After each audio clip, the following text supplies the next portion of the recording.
We are keeping a close watch on the Federal Reserve today. It is set to meet and poised to raise interest rates for the 10th time, trying to keep inflation in check. NBC's business reporter Brian Cheung is here with what it means for you and your wallet. So the Fed is expected to raise interest rates.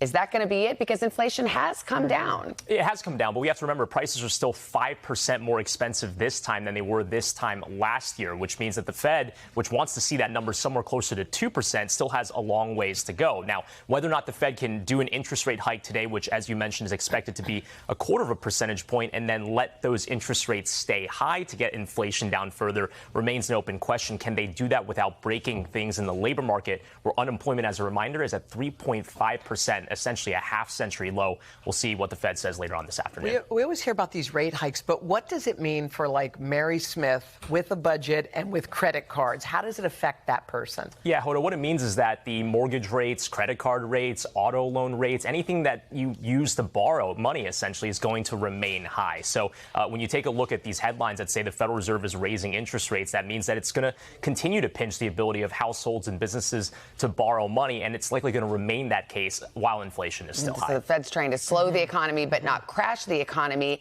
And now there's another wrinkle, which is yet another regional bank failing. Yeah, well, I mean, when we talk about First Republic Bank, which failed over the weekend, there is the concern that we're still feeling the aftershock of the Silicon Valley Bank failure just about 2 months ago. And you see stock markets also expressing concern over other regional banks as well. So can the Federal Reserve pull off these interest rate hikes without potentially breaking another bank? That's something we'll have to listen in for in terms of commentary from Fed Chair Jay Powell later on this afternoon. All right, Brian, thank you very much. Thanks, Brian.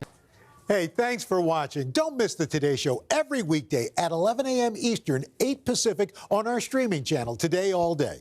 To watch, head to today.com/allday or click the link right here.